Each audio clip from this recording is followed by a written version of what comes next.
France और Slovakia के दौरे पर आज रवाना होंगे पीएम मोदी। फ्रांस में G7 शिखर सम्मेलन में भी लेंगे हिस्सा। अमेरिकी राष्ट्रपति ट्रंप से भी होगी मुलाकात।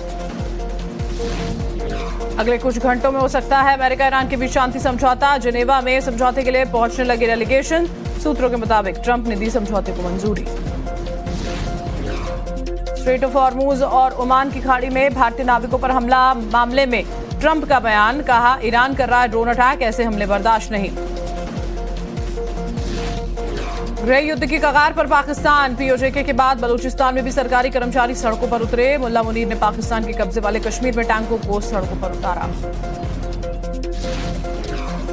अमेरिकी शेयर बाजार में एलन मस्क के स्पेसएक्स की एंट्री। मस्क ने नैस्डैक की ओपनिंग बेल बजाई। आईपीओ लॉन्च होते ही दुनिया के सबसे अमीर और पहले ट्रिलियनर बने एलन मस्क। मिडिल ईस्ट संकट और तेल गैस के बढ़ते दामों का महंगाई पर पड़ा असर। खुदरा महंगाई दर मई में बढ़कर 3.93% पर पहुंची। सरकार ने जारी किए आंकड़े। फ्रांस और स्लोवाकिया के दौरे पर आज रवाना होंगे पीएम मोदी। फ्रांस में G7 शिखर सम्मेलन में भी लेंगे हिस्सा। अमेरिकी राष्ट्रपति ट्रंप से भी होगी मुलाकात। अगले कुछ घंटों में हो सकता है अमेरिका ईरान के बीच शांति समझौता। जिनेवा में समझौते के लिए पहुंचने लगी डेलीगेशन। सूत्रों के मुताबिक ट्रंप ने दी समझौते को मंजूरी। स्ट्रेट ऑफ हॉर्मुज और ओमान की खाड़ी में भारतीय नाविकों पर हमला मामले में ट्रंप का बयान। कहा, ईरान कर रहा है ड्रोन अटैक, ऐसे हमले बर्दाश्त नहीं। गृह युद्ध की कगार पर पाकिस्तान। पीओजे के बाद बलूचिस्तान में भी सरकारी कर्मचारी सड़कों पर उतरे। मुल्ला मुनीर ने पाकिस्तान के कब्जे वाले कश्मीर में टैंकों को सड़कों पर उतारा। अमेरिकी शेयर बाजार में एलन मस्क के स्पेसएक्स की एंट्री। मस्क ने नैस्डैक की ओपनिंग बेल बजाई। आईपीओ लॉन्च होते ही दुनिया के सबसे अमीर और पहले ट्रिलियनर बने एलन मस्क। मिडिल ईस्ट संकट और तेल गैस के बढ़ते दामों का महंगाई पर पड़ा असर। खुदरा महंगाई दर मई में बढ़कर 3.93% पर पहुंची। सरकार ने जारी किए आंकड़े। फ्रांस और स्लोवाकिया के दौरे पर आज रवाना होंगे पीएम मोदी। फ्रांस में G7 शिखर सम्मेलन में भी लेंगे हिस्सा। अमेरिकी राष्ट्रपति ट्रंप से भी होगी मुलाकात। अगले कुछ घंटों में हो सकता है अमेरिका ईरान के बीच शांति समझौता। जिनेवा में समझौते के लिए पहुंचने लगी डेलीगेशन। सूत्रों के मुताबिक ट्रंप ने दी समझौते को मंजूरी। स्ट्रेट ऑफ हॉर्मुज और ओमान की खाड़ी में भारतीय नाविकों पर हमला मामले में ट्रंप का बयान। कहा, ईरान कर रहा है ड्रोन अटैक, ऐसे हमले बर्दाश्त नहीं।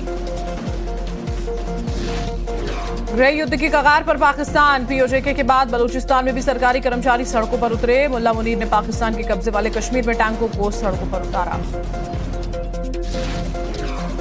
अमेरिकी शेयर बाजार में एलन मस्क के स्पेसएक्स की एंट्री। मस्क ने नैस्डैक की ओपनिंग बेल बजाई। आईपीओ लॉन्च होते ही दुनिया के सबसे अमीर और पहले ट्रिलियनर बने एलन मस्क। मिडिल ईस्ट संकट और तेल गैस के बढ़ते दामों का महंगाई पर पड़ा असर। खुदरा महंगाई दर मई में बढ़कर 3.93% पर पहुंची। सरकार ने जारी किए आंकड़े। फ्रांस और स्लोवाकिया के दौरे पर आज रवाना होंगे पीएम मोदी। फ्रांस में G7 शिखर सम्मेलन में भी लेंगे हिस्सा। अमेरिकी राष्ट्रपति ट्रंप से भी होगी मुलाकात। अगले कुछ घंटों में हो सकता है अमेरिका ईरान के बीच शांति समझौता। जिनेवा में समझौते के लिए पहुंचने लगी डेलीगेशन। सूत्रों के मुताबिक ट्रंप ने दी समझौते को मंजूरी। स्ट्रेट ऑफ हॉर्मुज और ओमान की खाड़ी में भारतीय नाविकों पर हमला मामले में ट्रंप का बयान। कहा, ईरान कर रहा है ड्रोन अटैक, ऐसे हमले बर्दाश्त नहीं।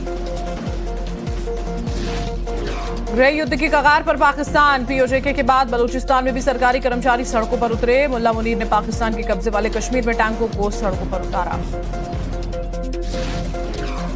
अमेरिकी शेयर बाजार में एलन मस्क के स्पेसएक्स की एंट्री। मस्क ने नैस्डैक की ओपनिंग बेल बजाई। आईपीओ लॉन्च होते ही दुनिया के सबसे अमीर और पहले ट्रिलियनर बने एलन मस्क। मिडिल ईस्ट संकट और तेल गैस के बढ़ते दामों का महंगाई पर पड़ा असर। खुदरा महंगाई दर मई में बढ़कर 3.93% पर पहुंची। सरकार ने जारी किए आंकड़े।